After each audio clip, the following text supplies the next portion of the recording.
নমস্কার। কথায় কথায় কথামৃত অনুষ্ঠানের 148তম পর্বে আপনাদের স্বাগত। আপনারা এই অনুষ্ঠান দেখছেন প্রাণারাম ইউটিউব চ্যানেলে, যেখানে সপ্তাহে 6 দিন সোম থেকে শনিবার সম্প্রচারিত হয় কথায় কথায় কথামৃত, আর রবিবার থাকে শ্রীরামকৃষ্ণের একজন পার্ষদের পুণ্য জীবন প্রসঙ্গ। সবকটি অনুষ্ঠানই শুরু হয় রাত্রি 9টার সময়। কথামৃততে আজকে আমরা প্রবেশ করব একটি নতুন দিনে, নতুন উপাখ্যানে, নতুন পরিবেশে প্রবেশ করব কথামৃততে, শ্রী শ্রী রামকৃষ্ণ কথামৃততে, যার সূচনায় কথামৃতকার শ্রীযুক্ত মহেন্দ্রনাথ গুপ্ত বা শ্রীমন উদ্ধৃত করছেন, তব কথামৃতং তপ্ত জীবনং কবিভিরীড়িতং কল্মষাপহং শ্রবণমঙ্গলং শ্রীমদাততং ভুবি গৃণন্তি ইয়ে ভূরিদা জনাঃ।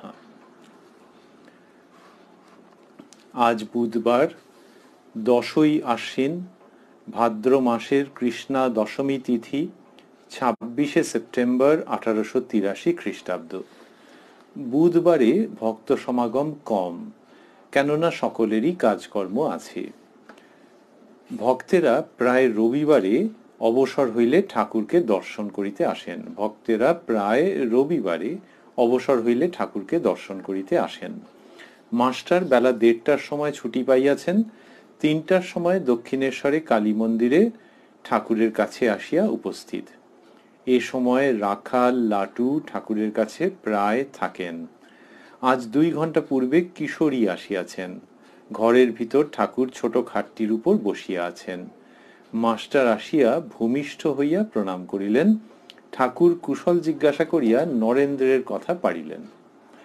তো বুধবার দিন 26শে সেপ্টেম্বর 1883, এবং সেই দিনকে মাস্টারমশাই বলছেন যে ওই বুধবার বলে ভক্ত সমাগম কম হয়েছে। আর এই সময় রাখাল লাটু ঠাকুরের কাছে প্রায় থাকেন। রাখাল অর্থাৎ উত্তরকালে যিনি স্বামী ব্রহ্মানন্দজি, লাটু অর্থাৎ উত্তরকালে যিনি স্বামী অদ্ভুতানন্দজি, এরা ঠাকুরের কাছে প্রায়ই থাকছেন, এটি মাস্টারমশাই উল্লেখ করছেন। এরা দুজনেই বয়সের দিক দিয়ে মাস্টারমশাইয়ের ছাত্র সম। তা ওই যে তারা ঠাকুরের কাছে প্রায় থাকেন, এইটি মাস্টারমশাই খেয়াল করেছেন এবং সেটি কথামৃতের মধ্যে লিখছেন। যেন একটুখানি ভাব রয়েছে, আমরা অনুমান করতে পারি যে এদের কি ভাগ্য যে ঠাকুরের কাছে থাকছে এরা। তা সেইটি যখন মাস্টারমশাই গেছেন তখন তার হয়তো মনে হয়েছে, আর যখন কথামৃত রচনা করছেন তখনও নিশ্চয়ই মনে হয়েছে, যেই কারণে এটা দিলেন যে এমন এ সময় রাখাল লাটু ঠাকুরের কাছে প্রায় থাকেন। এমন নয় যে শ্রীযুক্ত রাখালচন্দ্র বা লাটু মহারাজ এদের প্রসঙ্গ কথামৃতের মধ্যে এই দিনের প্রসঙ্গে খুব বেশি করে আসবে, তাহলে ওটা লিখছেন কেন? ওই যে এদের কি সৌভাগ্য যে ঠাকুরের পদছায়ায় এরা বাস করছেন আপাতত, এইরকম ভাবেই দিয়েছেন। ছোট খাটটির ওপর শ্রীরামকৃষ্ণের সেই পূর্ব পরিচিত ছোট খাট, যেটির উপরে বসে সাধারণত তিনি উপবেশন করে সাধারণত তিনি ভক্তদের সঙ্গে ধর্ম প্রসঙ্গ করতেন, সেইখানটিতে তিনি রয়েছেন। এবং মাস্টার আসিয়া ভূমিষ্ঠ হইয়া প্রণাম করিলেন। ঠাকুর কুশল জিজ্ঞাসা করিয়া নরেন্দ্রের কথা পাড়িলেন। তারপরে লিখছেন মাস্টারমশাই, শ্রীরামকৃষ্ণ মাস্টারের প্রতি। হ্যাঁ গা, নরেন্দ্রের সঙ্গে দেখা হয়েছিল। নরেন্দ্র বলেছে উনি এখনো কালীঘরে যান, যখন ঠিক হয়ে যাবে তখন আর কালীঘরে যাবেন না। এইরকম কথা বলছেন। তা বলছেন যে নরেন্দ্রনাথ এরকম বলেছেন। তা কেন কালীঘরে যাওয়া নিয়ে এরকম কেন? ওই যে নরেন্দ্রনাথ তিনি ব্রাহ্ম সমাজে ছিলেন এবং নিরাকার উপাসনার দিকে মন ছিল। তো আমরা যে সময়টি দেখছি 26শে সেপ্টেম্বর 1883, সেই সময়েও কি হয়েছে, নরেন্দ্রনাথের মনে ওই সংস্কার রয়ে গেছে, ওই দিকটির প্রতি একটু আকর্ষণ রয়েছে, ওই নিরাকারের প্রতি তার ঝোঁক। এবং সেইখান থেকে তিনি ঠাকুরের সম্বন্ধে এরকম বলেছেন যে নরেন্দ্র বলেছে উনি এখনো কালীঘরে যান, এটা ঠাকুর বলছেন। নরেন্দ্র বলেছে উনি এখনো কালীঘরে যান। তার মানে এই যে দ্বৈত জগৎ, নরেন্দ্রনাথ যে ভাবটির মধ্যে রয়েছেন সম্ভবত, যে দ্বৈত জগৎ, দেব দেবী ভক্তি, এই সবগুলি তো হলো, কিন্তু সেটা ছাড়িয়ে যখন অদ্বৈততে চলে যাবেন তখন ওইটি তো সর্বোচ্চ, এইরকম শ্রীরামকৃষ্ণ সম্পর্কে তার ভাবনা। এবং সেখান থেকে এইটি ভেবেছেন যে যখন ঠিক হয়ে যাবে তখন আর কালীঘরে যাবেন না। এটা ঠাকুর নিজেই বলছেন। ঠিক হয়ে যাবে মানে কি, এখন কি ভুল আছে নাকি? কিন্তু নরেন্দ্রনাথের এরকম মনে হয়েছে যে ওই অদ্বৈত অবস্থাতে যখন তিনি পুরোপুরি পৌঁছে যাবেন তখন আর কালীঘরে যাবেন না। এখন যার সম্বন্ধে বলা হচ্ছে যে যখন ঠিক হয়ে যাবে, তাহলে কি শুনতে কথাটা ভালো লাগবে? কারোর সম্বন্ধে যদি বলা হয় যে ইনি এখন এরম এরম করছেন, যখন ঠিক হয়ে যাবে তখন এরম এরম করবেন, তাহলে এই কথাগুলো তো ভালো লাগার কথা নয় এমনিতে, যে এখন বেঠিক তার মানে। কিন্তু শ্রীরামকৃষ্ণের নরেন্দ্রনাথের প্রতি এতই ভাবটি এমনই যে সেটিকে তার খারাপ তো লাগেইনি, বরং এবারে হুবহু যেন উদ্ধৃত করে দিচ্ছেন মাস্টারমশাইকে, বলছেন সহাস্যে, নরেন্দ্র বলেছে উনি এখনো কালীঘরে যান, যখন ঠিক হয়ে যাবে তখন আর কালীঘরে যাবেন না। তো নরেন্দ্রকে পুরো হজম করে নিয়েছেন তিনি, নরেন্দ্রকে অন্তঃস্থ করে নিয়েছেন, যেই কারণে সে যা বলছে সবটাই তিনি মাস্টারমশাইয়ের কাছে আনন্দের সঙ্গে বিবৃত করছেন। এখানে তারপর নরেন্দ্রনাথের কথা চলছে, এখানে মাঝে মাঝে আসে বলে বাড়ির লোকেরা বড় বেজার। সেদিন এখানে এসেছিল গাড়ি করে, সুরেন্দ্র গাড়ি ভাড়া দিছিল, তাই নরেন্দ্রের পিসি সুরেন্দ্রের বাড়ি গিয়ে ঝগড়া করতে গিয়েছিল। তাই এইসব হয়েছে যে নরেন্দ্রনাথের বাড়ির থেকে চাইছেন না আর কি যে ঠাকুর শ্রীরামকৃষ্ণের কাছে আসেন, তো সেইটি তিনি এরকম বললেন, সেই প্রসঙ্গ উল্লেখ করলেন। ঠাকুর নরেন্দ্রের কথা কহিতে কহিতে গাত্রোত্থান করিলেন। কথা কহিতে কহিতে উত্তর পূর্ব বারান্দায় গিয়া দাঁড়াইলেন। উত্তর পূর্ব বারান্দা মানে ওই ঠাকুরের ঘরের দিক থেকে মা শারদার ঘরের দিকে যেতে গেলে ডান দিকে যে টানা বারান্দা, সেটি উত্তর পূর্বের বারান্দা আমরা জানি। কথা কহিতে কহিতে উত্তর পূর্ব বারান্দায় গিয়া দাঁড়াইলেন। সেখানে হাজরা, কিশোরী, রাখালাদি ভক্তেরা আছেন। অপরাহ্ন হইয়াছে। অপরাহ্ন হইয়াছে, ওই যে আগে লিখেছেন যে 3টের সময় ঠাকুরের কাছে উপস্থিত, তারপর বেলা গড়াচ্ছে, তো বললেন যে অপরাহ্ন হইয়াছে। শ্রীরামকৃষ্ণ: হ্যাঁ তুমি আজ যে বড় এলে, হ্যাঁ তুমি আজ যে বড় এলে, স্কুল নাই? মাস্টারমশাইকে ভালোবাসেন তো, খুশি হয়েছেন, আনন্দিত হয়েছেন, তাই এইভাবে জিজ্ঞাসা করছেন। মাস্টারমশাই লিখছেন, মাস্টার আজ 1:30টার সময় ছুটি হয়েছিল। শ্রীরামকৃষ্ণ: কেন এত সকাল? মাস্টার: বিদ্যাসাগর স্কুল দেখতে এসেছিলেন, স্কুল বিদ্যাসাগরের, তাই তিনি এলে ছেলেদের আনন্দ করবার জন্য ছুটি দেওয়া হয়। শ্রীরামকৃষ্ণ: বিদ্যাসাগর সত্য কথা কয় না কেন? সত্য বচন পরস্ত্রী মাতৃ সমান, এইসে হরি না মিলে তুলসী ঝুট জবান। সত্য বচন পরস্ত্রী মাতৃ সমান, এইসে হরি না মিলে তুলসী ঝুট জবান। সত্যতে থাকলে তবে ভগবানকে পাওয়া যায়। বিদ্যাসাগর সেদিন বললে এখানে আসবে, কিন্তু এলো না। ওই আমরা পড়েছি আগে, শুনেছি 5ই অগস্ট 1882 শ্রীরামকৃষ্ণ যেদিন বিদ্যাসাগর মশাইয়ের বাড়িতে উপস্থিত হয়েছিলেন, তিনি বলেছিলেন যে আসবেন, কিন্তু আসেননি। তো ঠাকুরের ওইটি একটু অস্বস্তি লাগছে, খারাপ লাগছে, তিনি এটা অনুমোদন করেন না। তো বললেন যে বিদ্যাসাগর সত্য কথা কয় না কেন, আর সত্য কথার কি ভূমিকা, সত্য কথার কি তাৎপর্য, সত্য কথার কি ক্যাপাসিটি, সেটি বোঝানোর জন্য এই তুলসীদাসের দোহার উল্লেখ করছেন, সত্য বচন পরস্ত্রী মাতৃ সমান, এই সে হরি না মিলে তুলসী ঝুট জবান। তাই এটি যে তাহলে তুলসীর কথার কোনো মানেই হবে না যদি ওই গুলিকে অবলম্বন করার পরেও হরিকে কেউ প্রাপ্ত না হন। বললেন যে সত্যতে থাকলে তবে ভগবানকে পাওয়া যায়। শ্রীরামকৃষ্ণ বলছেন, পণ্ডিত আর সাধু অনেক তফাৎ। এই 5টি শব্দকে মাস্টারমশাই স্থূলাক্ষরে দিয়েছেন। পণ্ডিত আর সাধু অনেক তফাৎ। শুধু পণ্ডিত যে, তার কামিনী কাঞ্চনে মন আছে, সাধুর মন হরিপাদপদ্মে। শুধু পণ্ডিত যে, তার কামিনী কাঞ্চনে মন আছে, সাধুর মন হরিপাদপদ্মে। পণ্ডিত বলে এক আর করে এক। সাধুর কথা ছেড়ে দাও, সাধুর কথা ছেড়ে দাও। যাদের হরিপাদপদ্মে মন, তাদের কাজ কথা সব আলাদা। কাশীতে নানকপন্থী ছোকরা সাধু দেখেছিলাম, তার উমের তোমার মতো। আমায় বলতো প্রেমী সাধু, আমায় বলতো প্রেমী সাধু। কাশীতে তাদের মঠ আছে, একদিন আমায় সেখানে নিমন্ত্রণ করে লয়ে গেল। মোহন্তকে দেখলুম যেন একটি গিন্ডি। তাকে জিজ্ঞাসা করলুম উপায় কি? সে বললে কলিযুগে নারদীয় ভক্তি। মাস্টারমশাই এটিকে স্থূলাক্ষরে দিচ্ছেন, কলিযুগে নারদীয় ভক্তি। পাঠ করছিল। পাঠ শেষ হলে বলতে লাগলো, জলে বিষ্ণুঃ স্থলে বিষ্ণুঃ বিষ্ণুঃ পর্বত মস্তকে সর্বং বিষ্ণুময়ং জগৎ। সব শেষে বললে শান্তি শান্তি প্রশান্তি। এরকম কথা বলছেন। তো বললেন যে পণ্ডিত আর সাধু অনেক তফাৎ। বেশ কথার কথার মতো করে বলছেন, কিন্তু অমৃত কথা, তাতে কোনো সংশয় নেই। পণ্ডিতের মন কামিনী কাঞ্চনে, শুধু পণ্ডিত যে তার কামিনী কাঞ্চনে মন আছে, আর সাধুর মন হরিপাদ পদ্মে। তাহলে পণ্ডিত মানে শ্রীরামকৃষ্ণ তাকে ভালো বলছেন না? কিন্তু ওই যে বললেন শুধু পণ্ডিত, যে শুধু পণ্ডিত মানে আর কি? বিবেক বৈরাগ্যবান পণ্ডিতও আছেন।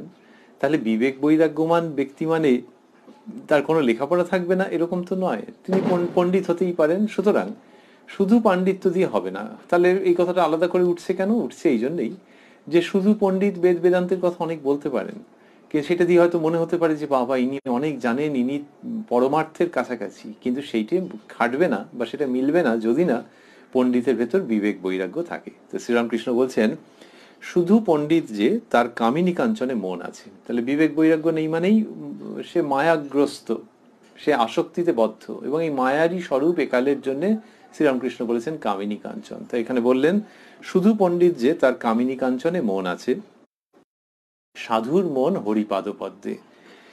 পণ্ডিত বলে এক আর করে এক, তার মানে শুধু পণ্ডিতের প্রসঙ্গ আসছে, অর্থাৎ তার সত্য নিষ্ঠার অভাব আছে।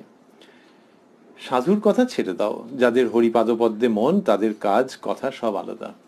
এরকম যখন বলছেন তখন সাধুর প্রসঙ্গ যখন বলছেন, এর মধ্যে দিয়ে আবার প্রসঙ্গটিকে অন্যরকম ভাবেও দেখা যায় বা অন্য রকম ভাবেও এই যুক্তি কাজ করে, এই পদ্ধতি কাজ করে। সেটি কিরকম?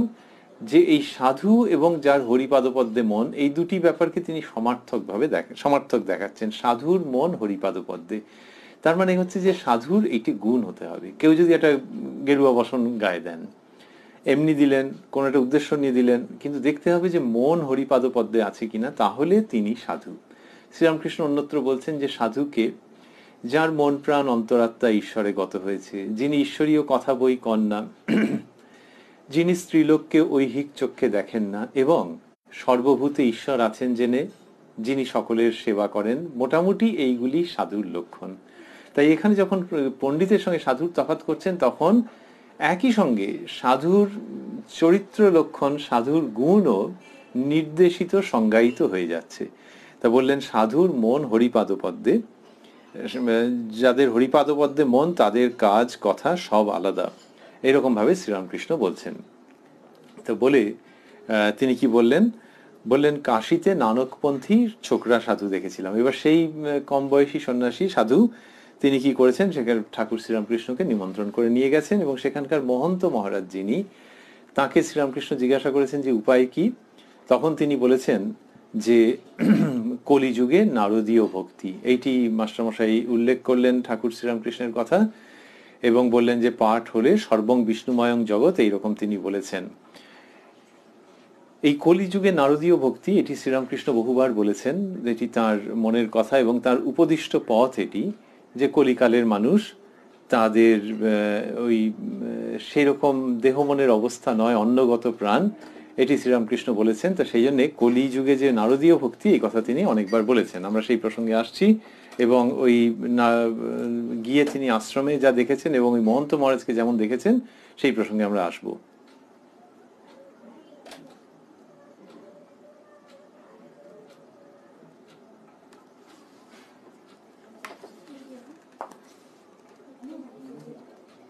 এইবার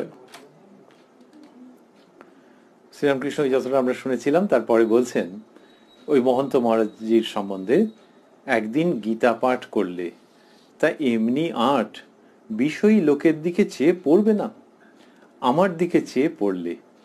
সেজবাবু ছিল, সেজবাবুর দিকে পেছন ফিরে পড়তে লাগলো। সেই নানকপন্থী সাধুটি বলেছিল উপায় নারদীয় ভক্তি। তো সেজবাবুর কথা এলো, মথুরবাবুর কথা। মথুরবাবুই ব্যবস্থা করে নিয়ে গিয়েছিলেন শ্রীরামকৃষ্ণকে। তো সেই কাশীতে তিনি গেছেন, এবং ওইখানে যখন গীতা পাঠ হচ্ছে ওই মহন্ত মহারাজের ওই আশ্রমে, তখন কি হয়েছে যে শ্রীরামকৃষ্ণ বলছেন যে তার এমনি আট, অর্থাৎ গীতা পাঠ করছেন, সেইখানে বিষয়ী লোকের দিকে তাকিয়ে বলবেন না বা সেই দিকে মুখ করে বলবেন না। তো বললেন যে তা এমনি আট বিষয়ী লোকের দিকে চেয়ে পড়বে না, আমার দিকে চেয়ে পড়লে। তা এমনি আট বিষয়ী লোকের দিকে চেয়ে পড়বে না, আমার দিকে চেয়ে পড়লে। সেজবাবু ছিল, সেজবাবুর দিকে পেছন ফিরে পড়তে লাগলো। সেই নানকপন্থী সাধুটি বলেছিল উপায় নারদীয় ভক্তি। মাস্টারমশাই লিখছেন, মাস্টার ও সাধুরা কি বেদান্তবাদী নয়? ওই যে নারদীয় ভক্তির কথা বলেছেন, তো সেই জন্য মাস্টারমশাই এটা জিজ্ঞাসা করছেন। শ্রীরামকৃষ্ণ: হ্যাঁ, ওরা বেদান্তবাদী, কিন্তু ভক্তি মার্গও মানে। কি জানো, এখন কলিযুগে বেদমত চলে না। একজন বলেছিল গায়ত্রীর পুরস্চরণ করব। আমি বললুম কেন? কলিতে তন্ত্রোক্ত মত, তন্ত্রমতে কি পুরস্চরণ হয় না? আমরা আগে পড়েছি শ্রীযুক্ত ঈশান মুখোপাধ্যায় মহাশয়ের এরকম ইচ্ছা ছিল। তো শ্রীরামকৃষ্ণ বলছেন যে গায়ত্রীর পুরস্চরণ এটি ওই বৈদিক কর্মকাণ্ডের মধ্যে। এখানে তার বক্তব্য যেটি, সেটি খুব নির্দিষ্ট, যে কলিকালে তন্ত্রোক্ত মত। তন্ত্রোক্ত মত মানে কি? তন্ত্রের মধ্যে নানান রকম আছে, তো তার মধ্যে ওই যে ভক্তির যে জায়গাটি, এবং যেখানে ওই সন্তান ভাব, মাতৃভাব, এই সমস্ত মার্গ রয়েছে, সেইটিকে শ্রীরামকৃষ্ণ অবলম্বন করার কথা বলেছেন। তো এখানে ওইটি বললেন, বললেন যে কলিকালে ওই কলিতে তন্ত্রোক্ত মত। তারপর বলছেন বৈদিক কর্ম বড় কঠিন, তাতে আবার দাসত্ব। এমনি আছে যে 12 বছর না কত ওই রকম দাসত্ব করলে তাই হয়ে যায়। যাদের অতদিন দাসত্ব করলে তাদের সত্তা পেয়ে যায়, তাদের রজ তমগুণ, জীব হিংসা, বিলাস এইসব এসে পড়ে তাদের সেবা করতে করতে। শুধু দাসত্ব নয়, আবার পেনশন খায়, এটি বলছেন। তো এখানে বললেন যে বৈদিক কর্ম বড় কঠিন, তাতে আবার দাসত্ব। এই যে দাসত্ব মানে কলিকালে অন্যের দাসত্ব করতে হয়। মানুষ চাকরি করে খায়, তা আগে কি চাকরি করতো না? সেটা করতো, কিন্তু এই দাসত্বের ভাব, সে তো বুঝতেই পারা যায় যে এখনকার দিনে মানুষকে ওই সার্ভিসের জন্য, সার্ভিস নামেই, সার্ভিসের বাংলা করলে দাঁড়ায় সেবা। তো সুতরাং এটা ঠিক সার্ভিস বললে যত না ভালো হয়, বাংলা বললে তার থেকে বেশি ভালো হয় যে চাকরি। চাকরি মানে পরের কিছু একটা, তো সেইটাই তো হয়ে দাঁড়িয়েছে। তো এই যে অবস্থাটা, এটা তো যত দিন যাচ্ছে তত বাড়ছে, এই দাসত্বের ভাব বাড়ছে, তাতে কোনো সন্দেহ নেই। তো সেইটা শ্রীরামকৃষ্ণ বলছেন। তা কেউ বলতে পারে যে তো এমপ্লয়মেন্ট লোকে চাইবে না? উত্তর হচ্ছে যে হ্যাঁ, সেটা চাইবে, কিন্তু তার সঙ্গে সঙ্গে যেভাবে এমপ্লয়েড হচ্ছে সেইটা তো ভাবলে দেখা যাবে যে ওরে বাবারে বাবা, লোকেই তো বলে যে এভাবে দাসত্ব মশাই, তার থেকেও বেশি। শ্রীরামকৃষ্ণ বলছেন যে বৈদিক কর্ম বড় কঠিন, তাতে আবার দাসত্ব। এবার এই দাসত্বের কিরকম লক্ষণ সেটা বলছেন সেই 1883 খ্রিস্টাব্দে, যেটি আজকের দিনে আরো অনেক বেশি সত্যরূপে বোঝা যায়। এমনি আছে যে 12 বছর না কত ওই রকম দাসত্ব করলে তাই হয়ে যায়। অর্থাৎ যে পরিবেশের মধ্যে কাজ করছে, যাদের অধীনে কাজ করছে, 12 বছর না কত, শ্রীরামকৃষ্ণ বললেন, তার মানে ওই রকম 12 বছর টছর ওই রকম করলে তাদের মতনই হয়ে যায় তার মনোভাব। যারা employer, working environment, working ambience যেরকম আছে, সেই রকম এই ব্যক্তির ভাবটা হয়ে যায়। সাংঘাতিক কথা। যাদের অতদিন দাসত্ব করলে তাদের সত্তা পেয়ে যায়, তাদের রজ তমগুণ, জীব হিংসা, বিলাস এইসব এসে পড়ে তাদের সেবা করতে করতে, ওই রকম করতে করতে। তার মানে যেরকম ওই যে আমরা বলি কর্পোরেট স্ট্রাকচার, কর্পোরেট এনভায়রনমেন্ট, সেই জিনিসটা হয়ে যায়। এখন কর্পোরেট এনভায়রনমেন্ট মানে কি সব খারাপ? তা নয়, কিন্তু আমরা যদি সারা পৃথিবীর দিকে তাকিয়ে দেখি তাহলে দেখা যাবে যে সেখানে মানুষকে কত খাটিয়ে নেওয়া হয়। লকডাউনের মধ্যে ওয়ার্ক ফ্রম হোম এরকম যে করা হচ্ছে, সে ওয়ার্ক ফ্রম হোম মানে তো সাংঘাতিক অবস্থা, যে সেখানে তাকে বাড়িতে করতে হবে, কতক্ষণ কাজ করতে হবে, এবং কোথাও কোথাও মনিটরিং এর প্রশ্ন আসছে যে সে সত্যিই কম্পিউটারের সামনে বসে আছে কিনা। তাকে একটা কম্পিউটার, একটা ল্যাপটপ দিয়ে দেওয়া হলো, দামি ল্যাপটপ, কিন্তু সেই ল্যাপটপের সামনে তুমি কত টপাটপ সেই তথ্য পেয়ে যাব, এই করে তো নানান রকমের হচ্ছে, এবং আরো কত কি হয়তো আসতে চলেছে আমরা যতটুকুনি জানি। তা সেইখানে দাসত্ব সাংঘাতিক রকমের, যে অফিসে গিয়ে কাজ করলে যা হতো, এ তো বাড়িতে থেকে আরো বেশি দাসত্ব, কোথাও কিছু করবার নেই, কারোর সঙ্গে যে দুদণ্ড কথা বলবে, কি করবে এটা, এই যে অবস্থা, এটা করতে করতে ওই সংস্কার এসে পড়ে তার মনের মধ্যে। কিন্তু শ্রীরামকৃষ্ণ এটাকে খারাপ বলে একেবারে পরিত্যাগ করার কথা একেবারেই বলছেন না, কিন্তু বলছেন এই যে যুগের লক্ষণ এরকম যে হয়ে চলেছে, এর মধ্যে থেকে যে কিনা উত্তরণ, যার যে উত্তীর্ণ হতে চাইবে এই অবস্থার মধ্যে থেকে, সে জ্ঞান পথে গিয়ে সুবিধে করতে পারবে না। ওই যে বললেন যে এদিকে আবার দাসত্ব এই অবস্থার মধ্যে রয়েছে, তো সেখানে জ্ঞান পথে গিয়ে সুবিধে করতে পারবে না, তার জন্য ভক্তিপথ। এইটা শ্রীরামকৃষ্ণ বলছেন, ভগবান অবতীর্ণ হয়ে বলছেন, যুগাচার্য যুগ রোগ বৈদ্য তিনি বলছেন, সেটা শোনবার, মাথা পেতে গ্রহণ করবার, অনুধাবন করবার এবং অনুসরণ করবার। তা তিনি বললেন যে তাদের রজ মানে ওই এমপ্লয়ার, তাদের রজ তমগুণ, তমগুণের ব্যাপার আছে, রজগুণের ব্যাপার আছে, সেখানে সত্যগুণের আর পরিচয় কোথায়? সত্যগুণ আছে যেখানে কিনা এমপ্লয়ি ফ্রেন্ডলি একটা অবস্থা, যে সেখানে সকলের মধ্যে ম্যানেজমেন্টের কত পলিসি আসছে, তো যে সকলের সঙ্গে মিশে গিয়ে, ম্যানেজার মানে তিনি আলাদা করে একটা দণ্ডমুণ্ডের কর্তা এরকম নন, তিনি সকলের সঙ্গে মিশে গিয়ে সকলের সুখ দুঃখের খবর নিয়ে এস্টাবলিশমেন্টকে চালাবেন, সে সব হলো। কিন্তু ওগুলোর উদ্দেশ্য কি? উদ্দেশ্য হচ্ছে যে দিনান্তে প্রফিট বাড়ানো। যদি ওই সকলের সঙ্গে মিশতে গিয়ে প্রফিট কমে গেল, লোকে বলবে ওরে বাবা এক্ষুনি সকলের সঙ্গে মেশা বন্ধ করো আর হাতে হাতুড়ি নিয়ে তৈরি হোক। সুতরাং দিনান্তে প্রফিট, এই প্রফিট হিয়ারিং, এটি তো একটা সাংঘাতিক রকমের ব্যবস্থা। তাই লোকে বলবে যে প্রফিট করবে নাকি লস করবে? চিরকালই তো প্রফিট করার জন্য এই এস্টাবলিশমেন্ট, ফ্যাক্টরি, ইন্ডাস্ট্রি, সেটা হয়েছে। কিন্তু সেই প্রফিটের জন্যে যে মনোভাব, যে অ্যাটিটিউড, সেইটা কিরকম হয়েছে? সে তীক্ষ্ণ হয়ে গেছে। তীক্ষ্ণ মানে সাংঘাতিক রকমের তীক্ষ্ণ, যে যিনি কর্মচারী তার সঙ্গে মনিবের মতো করে হোক, তার সঙ্গে বন্ধুর মতো করে হোক, তার সঙ্গে একজন সাবঅর্ডিনেটের মতো করে হোক, মিশে যাতে করে প্রোডাক্টিভিটি বাড়ে, প্রফিট বাড়ে। তো এই নানান রকমের প্রবণতা, এইটি যদি একজন ব্যক্তি চরিত্রকে গ্রাস করে, তাহলে তিনিও তো সমাজ জীবনের রিলেশনগুলোর মধ্যে ওই রকমই করতে চাইবেন। He will try to exploit all relations including the tender ones. তো শ্রীরামকৃষ্ণ মাস্টারমশাই বলছেন শ্রীরামকৃষ্ণের কথা, যে তাদের রজ তমগুণ, জীব হিংসা, বিলাস, এইসব এসে পড়ে তাদের সেবা করতে করতে। শুধু দাসত্ব নয়, আবার পেনশন খায়। এই যে দাসত্ব নয় আবার পেনশন খায়, এটি দুটো মানে। একটি হচ্ছে যে যেখানে কিনা সত্যি সত্যি পেনশন আছে, গভর্নমেন্ট সার্ভিস ধরা যাক, যেখানে পেনশন আছে, যে তার মানে ওইটা এখনো আরো চললো, ওই তাদের সঙ্গে সম্পর্ক থেকে গেল, এইটা একটা। আরেকটা হচ্ছে যে ওই দাসত্বের জন্য যেগুলো, সেইগুলো যে চরিত্রকে প্রভাবিত করে দিয়েছে, তার মানে ওই তোমার যে মালিক, তোমার যে এমপ্লয়ার, সে তোমাকে যুক্ত করে রেখে দিল, এটাও আরেক অর্থে পেনশন খাওয়া। তাহলে শুধু দাসত্ব নয়, পেনশন খায়। আর প্রথম অর্থটা হচ্ছে যে যখন পেনশনটা সে পাচ্ছে, তখন তার সঙ্গে তো সম্পর্কটা রয়েছে, ফলে সেই প্রভাবগুলো, সেই অফিস টফিস সব মনে পড়ছে। পেনশন একদিন দেরি হয়ে গেলে প্রচন্ড রকমের তার অসুবিধে হচ্ছে এবং তিনি উত্তেজিত হয়ে যাচ্ছেন, আবার অফিসে চিঠি লিখছেন, পেনশন সেলে চিঠি লিখছেন, এইসব করছেন। ফলে ওই সংস্কারগুলো সব থেকে যাচ্ছে নানান রকম ভাবে। সেটি হচ্ছে প্রলম্বিত যেন চাকরি জীবন। এবং শ্রীরামকৃষ্ণ বলছেন শুধু দাসত্ব নয়, আবার পেনশন খায়।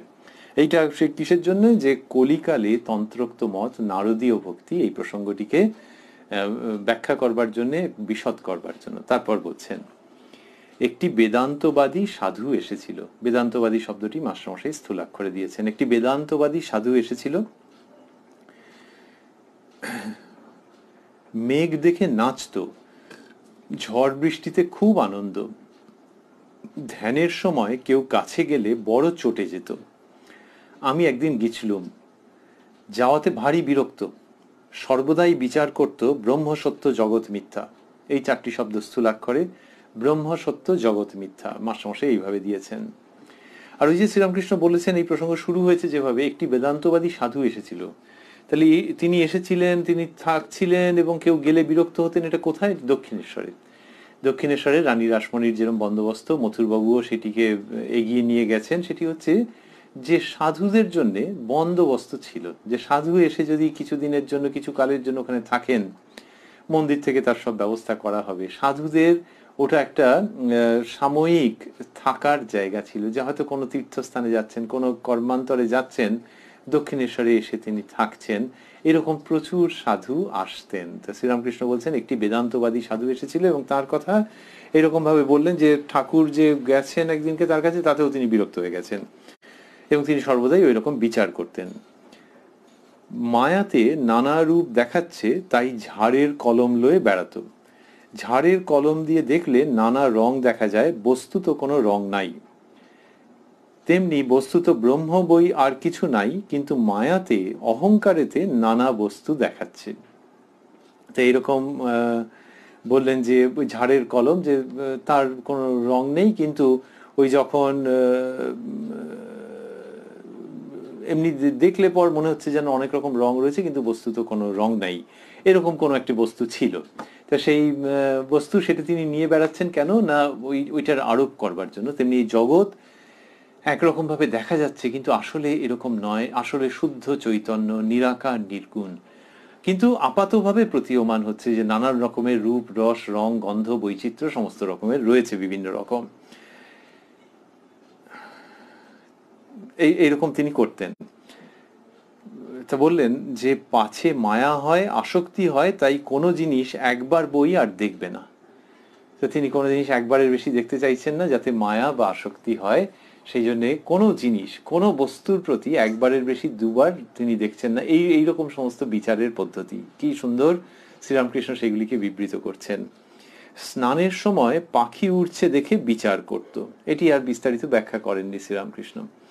দুজনে বাহ্যে যেতুম, মুসলমানের পুকুর শুনে আর জল নিলে না। তাহলে একই পুকুর, কিন্তু সেইখানে ওরকম শুনে তিনি আর নিলেন না। হলধারী আবার ব্যাকরণ জিজ্ঞাসা করলে ব্যাকরণ জানে। ব্যঞ্জন বর্ণের কথা হলো। 3 দিন এখানে ছিল। একদিন পোস্তার ধারে সানাইয়ের শব্দ শুনে বললে, যার ব্রহ্মদর্শন হয় তার ওই শব্দ শুনে সমাধি হয়। এইরকম সেই বেদান্তবাদী সাধুর মনোভাব, এটি শ্রীরামকৃষ্ণ বলছেন। তিনি বেদান্ত বা বিশেষভাবে অদ্বৈত বেদান্ত জ্ঞানের চর্চা, সেটিকে সাধারণের জন্য উপস্থাপন করেননি, অনুমোদন করেননি, যে কলিকালে এমনটা নয়, তাদের পক্ষে উপযুক্ত নয়। কিন্তু ওই বেদান্ত মত, পথ, চর্যা, সেটি যে তিনি সম্পূর্ণরূপে জানতেন সে তো বলাই বাহুল্য। যেটি উল্লেখযোগ্য সেটি হচ্ছে যে ওই পথের সাধক তার যে জীবনযাত্রা, মানে উপযুক্ত অধিকারীর যে জীবনযাত্রা, সেটিরও কদর করছেন শ্রীরামকৃষ্ণ। কিভাবে বোঝা যায় যে এত অল্পের মধ্যে ওইটি তুলে ধরছেন, যে একটি বেদান্তবাদী সাধু এসেছিল এবং তার এরকম অবস্থা, মেঘ দেখে নাচতো, ঝড় বৃষ্টিতে খুব আনন্দ, যেভাবেই হোক তখন তার উদ্দীপন হচ্ছে, অদ্ভুত অবস্থা। কিন্তু তিনি বেদান্তবাদী এবং ব্রহ্মসত্য জগৎ মিথ্যা বিচার করেন। ওই ঝাড়ের কলম নিয়ে বেড়াচ্ছেন, যে আসলে যেটি নিরাকার সেটির মধ্যে নানান রকমের রূপ দেখতে পাওয়া যাচ্ছে, এটি আরোপের জন্যে। আর কি করছেন, আর তিনি পোস্তার ধারে সানাইয়ের শব্দ শুনেছেন, আর কোনো বস্তুকে একবারের বেশি দুবার দেখতে চাইতেন না, পাছে আসক্তি হয়। আর সানাইয়ের শব্দ শুনে বলেছেন, যার ব্রহ্মদর্শন হয় তার ওই শব্দ শুনে সমাধি হয়। এগুলি একজন বেদান্তবাদী সাধু, জ্ঞান পথের পথিক, তার যে জীবনচর্যা, সেটিকে শ্রীরামকৃষ্ণ খুব আনন্দের সঙ্গে লক্ষ্য করেছেন, তার তাৎপর্য বিশ্লেষণ করেছেন এবং মনের দিক থেকে আস্বাদন করেছেন। সেইভাবে করে তিনি বিবৃত করছেন, বুঝতেই পারা যায়। মাস্টারমশাই তারপর লিখছেন, ঠাকুর শ্রীরামকৃষ্ণ সাধুদিগের কথা কহিতে কহিতে পরমহংসের অবস্থা দেখাইতে লাগিলেন। বলছেন যে সাধুদের কথা বলতে বলতে তিনি পরমহংসের অবস্থা দেখাচ্ছেন। ঠাকুর শ্রীরামকৃষ্ণ সাধুদিগের কথা কহিতে কহিতে পরমহংসের অবস্থা দেখাইতে লাগিলেন। সেই বালকের ন্যায় চলন, মুখে এক একবার হাসি যেন ফাটিয়া পড়িতেছে, কোমরে কাপড় নাই, দিগম্বর, চক্ষু আনন্দে ভাসিতেছে। ঠাকুর ছোটখাটটিতে আবার বসিলেন, আবার সেই মনোমুগ্ধকারী কথা। এই অল্প সময়ের মধ্যে একটি অদ্ভুত ঘটনা ঘটছে। মাস্টারমশাই লিখছেন যে ঠাকুর শ্রীরামকৃষ্ণ সাধুদিগের কথা কহিতে কহিতে পরমহংসের অবস্থা দেখাইতে লাগিলেন। মানে কোনোভাবে ঠাকুর দেখাচ্ছেন, মাস্টারমশাই সেটি বিশদে দেননি, ঠাকুর দেখাচ্ছেন যে পরমহংসের কিরকম অবস্থা হয়। এবং তখন বলছেন সেই বালকের ন্যায় চলন, বলে বিস্ময় চিহ্ন দিচ্ছেন। সেই বালকের ন্যায় চলন, এটার মধ্যে বিস্ময় চিহ্ন কেন? বিস্ময় চিহ্ন এই জন্যে যে পরমহংসের যে বালকের মতো চলন হয়, হাঁটা চলা, চলন বলন লোকে বলে না, এখনকার ভাষায় বলতে গেলে বডি ল্যাঙ্গুয়েজ, সেটির কথা মাস্টারমশাই অনুমান করাই যায় খুব যুক্তিসঙ্গত কারণে, যে মাস্টারমশাই পরমহংসের লক্ষণ পড়েছেন। এবার ঠাকুর যখন সেটি দেখাচ্ছেন, উনি দেখছেন হ্যাঁ হ্যাঁ হ্যাঁ এরকম পড়েছি, এই কারণে বিস্মিত হতে পারেন। অথবা আরেকটি কারণ আছে, সেটি বা দুটি। দ্বিতীয়টি হচ্ছে যে ঠাকুরের ওই রকম বালক অবস্থা মাস্টারমশাই অনেকবার দেখেছেন, আর এখন তিনি বলছেন পরমহংসের এইরকম হয়। ওইরকম যখন দেখাচ্ছেন, প্রদর্শন করছেন, যে তাহলে ইনি তো সেই পরমহংস ভাবে অবস্থায় সবসময় প্রায় থাকেন। মাস্টারমশাই কথামৃতের মধ্যে যে দিয়েছেন, কতবার বলেছেন যে ঠাকুরের বালক বৎ অবস্থা, ঠিক যেন একটি 5 বছরের বালক, এরকম লিখেছেন। তো এই এখন যখন পরমহংসের অবস্থা দেখাচ্ছেন শ্রীরামকৃষ্ণ, তখন মাস্টারমশাই চমকে উঠছেন যে আরে এই তো চোখের সামনে সমুপস্থিত শ্রীদেহে অবস্থান করছেন পরমহংস স্বয়ং। তো বললেন সেই বালকের ন্যায় চলন, মুখে এক একবার হাসি যেন ফাটিয়া পড়িতেছে। ওই ঠাকুর দেখাতে দেখাতে ওই এই ভাবগুলি হচ্ছে, মুখে এক একবার হাসি যেন ফাটিয়া পড়িতেছে। এই যে হাসি, একজন ঠাকুরের ভক্ত সন্তান দেখেছিলেন ফুটি ফাটা হাসি, এই মুখের হাসি ফেটে পড়ছে। শ্রীরামকৃষ্ণের ক্ষেত্রে মাস্টারমশাই বর্ণনার মধ্যে দিয়েছেন কথামৃততে যে ঠাকুর সহাস্য বদন, তো সেই সহাস্য বদনেই থাকতেন তিনি, আর এক একবার যেন হাসি ফেটে পড়ছে। কেন হাসছেন? এমনি কোনো হাসির প্রসঙ্গ হয়নি, মজার কিছু প্রসঙ্গ হয়নি, কিন্তু এ মজা শুধু নয়, স্ফূর্তি শুধু নয়, ইয়ে অন্তর্লীন, অনিঃশেষ, অনির্বচনীয়, অবর্ণনীয় আনন্দের অভিব্যক্তি। এইটি ফুটে ফুটছে একবারে, হ্যাঁ ফেটে পড়ছে। তা বললেন মুখে এক একবার হাসি যেন ফাটিয়া পড়িতেছে। কোমরে কাপড় নাই, ঠাকুরের কাপড় খসে গেছে, কোমরে কাপড় নাই, দিগম্বর চক্ষু আনন্দে ভাসিতেছে। কি অপূর্ব শব্দাবলী, কি অপূর্ব প্রকাশ ভঙ্গি, কি অপূর্ব চিত্রাঙ্কন। বললেন চক্ষু আনন্দে ভাসিতেছে, যে চোখ আনন্দে ভাসছে। শ্রীরামকৃষ্ণের এই সব যে বর্ণনা দিয়েছেন মাস্টারমশাই, সেই জন্য আমরা মাস্টারমশাই শ্রীযুক্ত মহেন্দ্রনাথ গুপ্ত মহাশয়, যিনি তার কাছে চিরকৃতজ্ঞ এবং তার কাছে আমরা প্রণত যে ঠাকুরকে তিনি এইভাবে কথামৃতের মধ্যে উপস্থাপন করেছেন। ঠাকুরেরই কৃপায়, আমরা কথা শেষ করবার আগেই মাস্টারমশাই হয়তো বলছেন সেটি, যে ঠাকুরেরই কৃপায় এমনটি হয়েছে, আমরাও সেইভাবেই ভাবতে অভ্যস্ত, কিন্তু তবু একজনের মাধ্যমে তো করেছেন, সেটি বারবার মনে পড়ে। এবং সেখানে তিনি বলছেন যে কোমরে কাপড় নাই, দিগম্বর চক্ষু আনন্দে ভাসিতেছে। ঠাকুর ছোট খাটটিতে আবার বসিলেন। তাহলে এই পরমহংসের অবস্থা, সেইটি কথা হচ্ছে। ঠাকুর সেরকম প্রদর্শন করছেন, মাস্টারমশাইয়ের খুব চেনা রূপ আবার দেখে আনন্দ হচ্ছে। তারপর ঠাকুর ছোট খাটটিতে আবার বসিলেন। আবার সেই মনোমুগ্ধকারী কথা, তার মানে একটু আগে অঙ্গভঙ্গির দ্বারা তিনি পরমহংসের অবস্থা প্রদর্শন করেছেন, ডেমনস্ট্রেট করেছেন, এবারে আবার সেটি হচ্ছে মনোমুগ্ধকারী কথা। শ্রীরামকৃষ্ণ মনির প্রতি, ন্যাংটার কাছে বেদান্ত শুনেছিলাম, মানে তার অদ্বৈত সাধনার গুরু তোতাপুরী, তার কথা বলছেন। ব্রহ্ম সত্য, জগৎ মিথ্যা, এটিকে শ্রীরামকৃষ্ণ যেটি বলেছেন সেটিকে মাস্টারমশাই স্থূলাক্ষরে দিয়েছেন, ব্রহ্ম সত্য, জগৎ মিথ্যা।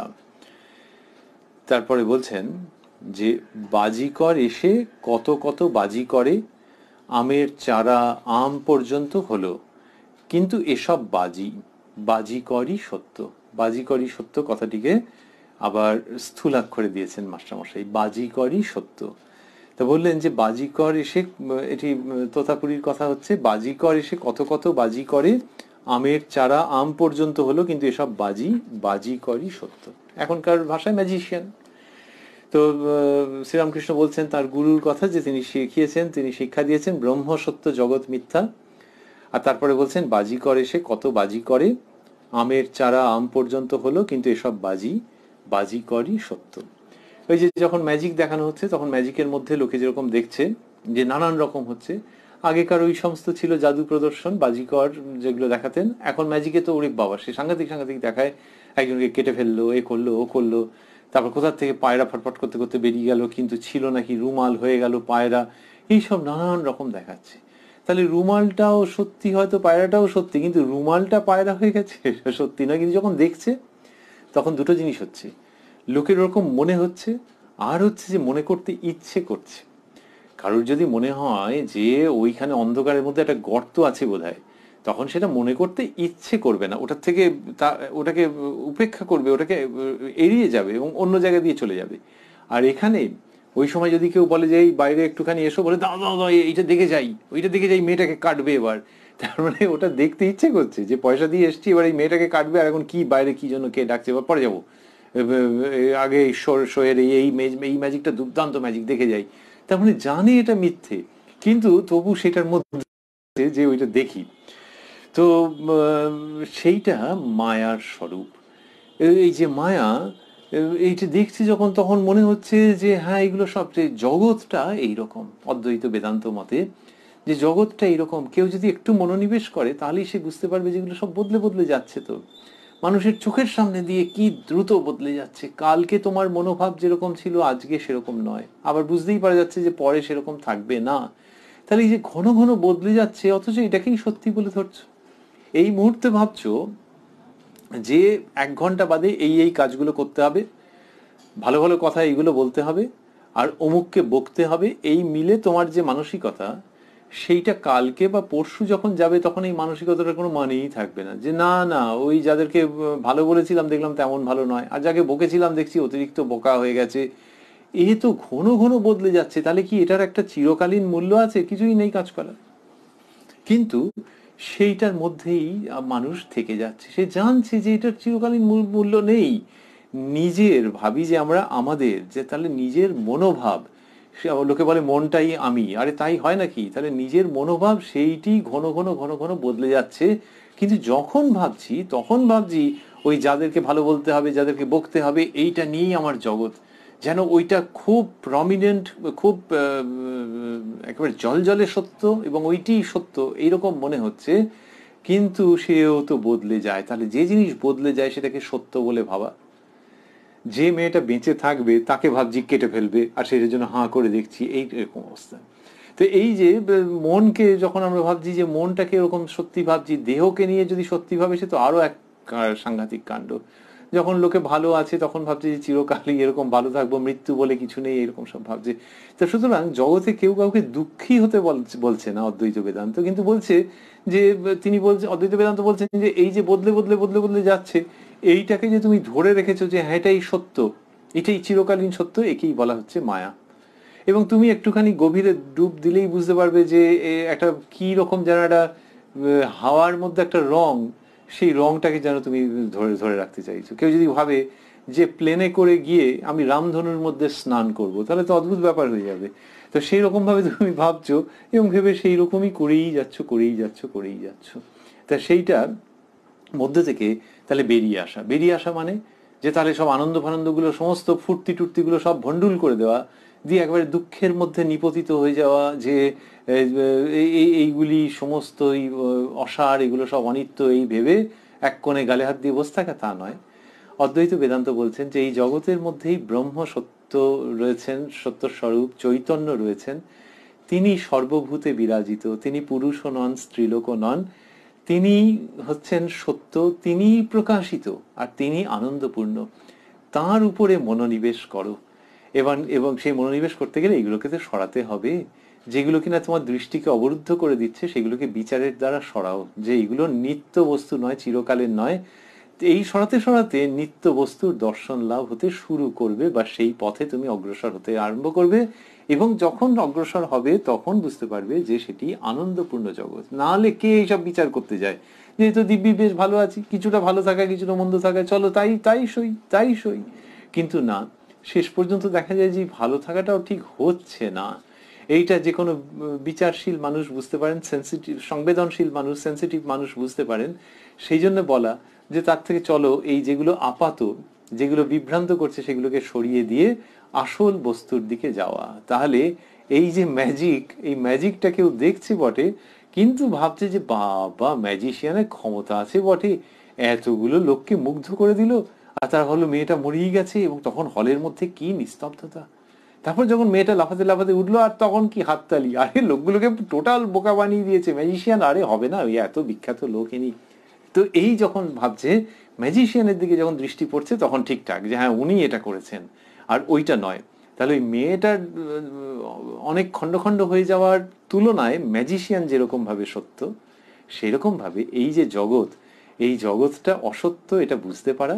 এবং এই ম্যাজিক যিনি করছেন, এই মায়া যার অধীন, সেই পরমাত্মাকে যখন ভাবা হচ্ছে তখন দেখা যাচ্ছে একদম ঠিক প্ল্যাটফর্মে পৌঁছে গেছেন, যেখান থেকে আর বিক্ষেপের প্রশ্ন ওঠে না, যেখান থেকে আর পতনের প্রসঙ্গ ওঠে না, যেখান থেকে আর ঊর্ধ্বায়ন এর কথা অন্যরকম, কিন্তু ওই প্ল্যাটফর্মটিতে পৌঁছে যাওয়া। এইটি হলে তখন কি হচ্ছে যে ওই যে ব্রহ্ম সত্য। তা শ্রীরামকৃষ্ণ বলছেন যে বাজিকরের কথা বললেন, যে বাজিকর এসে কত বাজি করে, বাজিকর এসে কত বাজি করে, আমের চারা আম পর্যন্ত হলো, কিন্তু এসব বাজিকরই সত্য। এবারে লিখছেন যে মণি, জীবনটা যেন একটা লম্বা ঘুম, এই কথা বলছেন। কে বলছেন? মণি। এইখানে আমরা দেখছি 26 সেপ্টেম্বর 1883 প্রসঙ্গে যে মাস্টারমশাই মনে হচ্ছে আরেকবার নতুন করে আত্মগোপন করলেন। 26 সেপ্টেম্বরের প্রসঙ্গে রয়েছে তো যে মাস্টারমশাই এসছেন, তাড়াতাড়ি করে স্কুল ছুটি হয়ে গেছে। তারপর মাস্টারমশাই জিজ্ঞাসা করেছেন যে ও সাধুরা কি বেদান্তবাদী নয়? এই প্রশ্ন আমরা আজকের অনুষ্ঠানে শুনেছি। এইখানে এসে হঠাৎ করে হলো কি যে একটু আগেই আমরা শুনলাম শ্রীরামকৃষ্ণ মণির প্রতি ন্যাংটার কাছে বেদান্ত শুনেছিলাম। এই মণি চরিত্রটি এলেন কোত্থেকে? এরকম ঘটনা আমরা আগেও ঘটতে দেখেছি। তিনি বলেছেন যে তিনি ঠাকুরের কাছে এসছেন, মানে মাস্টার মশাই নিজে এসছেন এরকম ভাবে বলেছেন। তো এই সময় রাখাল লাটু ঠাকুরের কাছে প্রায় থাকেন, এইসব কথা বলেছেন। আজ 2 ঘন্টা পূর্বে কিশোরী আসিয়াছেন, তো এইসব তো বলেছেন। তাহলে মণি কোথা থেকে এলো? এইটি যতদূর পর্যন্ত যা সন্ধান করা গেছে তাতে বোঝা যায় যে মাস্টারমশাই স্বয়ং কিন্তু দুম করে নামটি বদলে দিয়েছেন, যাতে করে আমি নিজের নাম তো দেবই না, শ্রীম লিখবো, কখনো মাস্টার লিখবো, আবার মাস্টার লিখে সেই একই দৃশ্যের মধ্যে মণি লিখবো। তাতে লোকে যদি বিভ্রান্ত হয়ে যায়, বিভ্রান্ত হোক, ওই বিভ্রান্তিতে কোনো ক্ষতি হবে না। শ্রীরামকৃষ্ণকেই বেশি করে মনে পড়বে, নজরে পড়বে, যেটা আমি চাই। এই যে মাস্টারমশাইয়ের ভঙ্গিমা, সেই তিনি একটু আগে মণি কথাটিকে নতুন করে নিয়ে এলেন, ইন্ট্রোডিউস করলেন। এখানে বলছেন মণি, জীবনটা যেন একটা লম্বা ঘুম, এইটি বোঝা যাচ্ছে সব ঠিক দেখছি না। যে মনে আকাশ বুঝতে পারি না, সেই মন নিয়েই তো জগৎ দেখছি, অতএব কেমন করে ঠিক দেখা হবে। এই কথাটির বেশি সম্ভব অর্থ একটি আছে, আর কম সম্ভব অর্থ আরেকটি আছে। তাহলে মণি মাস্টারমশাই বলছেন যে জীবনটা যেন একটা লম্বা ঘুম, এটি আমাদের শাস্ত্রের উক্তি,